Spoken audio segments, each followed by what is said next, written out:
ঠাকুমা, মা, এমনকি বড় বউ পর্যন্ত ওই সাজে সাজে এসেছে। ওই সমস্ত পুরনো কুসংস্কার আমি মানতে পারবো না। কি বললে? কুসংস্কার? এখন আমি অনেক কিছু বলিনি, এরপর আমি একটার পর একটা বলবো।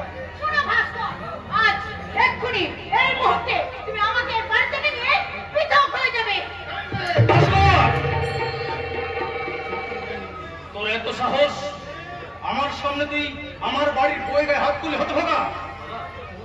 এতকাল তোকে আমি এই শিক্ষা দিয়েছি, এত নিচে নেমে গেছিস তুই, এত নিচে নেমে গেছিস তুই। সংস্কার দিলাম বড় কুশল।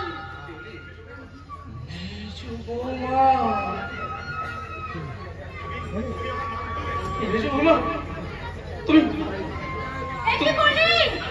কি করলি বেজো? গাড়ি বেজো না। এইভাবে তুই তোর ভাসুরের নাম মুখে হাত ধরলাম। ওর এত বড় সাহস, আমারই সামনে কিনা আমার স্বামীর গায়ে হাত তোলে। বেজো! মেজো বৌমা, আমায় তুমি ক্ষমা করে দাও মেজো বৌমা। বর্দার, আমি বুঝতে পারিনি তোমার সাথে ভাস্করের বিয়ে হওয়ার পর ভাস্কর যে আমার কাছ থেকে একটু একটু করে দূরে চলে গেছে, এটা আমি বুঝতে পারিনি মেজো বৌমা, এটা আমি বুঝতে পারিনি। না দাদা না, আমি তোমার থেকে পৃথক হতে পারি না দাদা।